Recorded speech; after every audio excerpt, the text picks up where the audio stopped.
the enemy thing, I've ended up becoming really good friends with one of my harshest critics. It's so strange, and yet makes complete sense afterward. You had a... How did you end up making friends?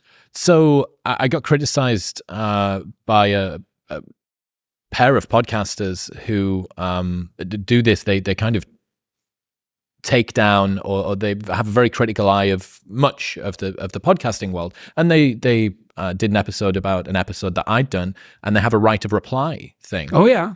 Sam's been on to do it. Who else has been on to do it? I did it. A couple of other... Konstantin Kissin's been on to do it. And I went on, and there was a bit of, like, I listened to their show. I think it's a very illuminating way to see how people that have a different perspective about what's going on in your world see it. And I was like, yeah, I got the opportunity to go on and have a conversation, and I did. And I found them to both be like way more charming than I thought that they were going to be.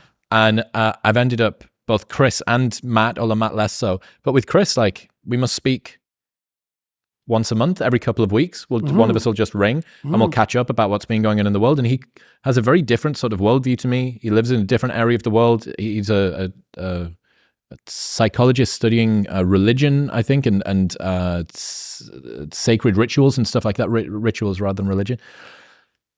And now he points out blind spots that I don't see. And that one particular instance was, and it was really uncomfortable, because this was 3 years ago or something now maybe, and I'm still super uncomfortable about it. And oh my God, these people are going to take me down, and they're both academics, and they're really, really well educated, and they're going to be smart, and they're going to say things that make me look silly. And I said things that made me look silly, and picked a particular episode where blah, blah, blah.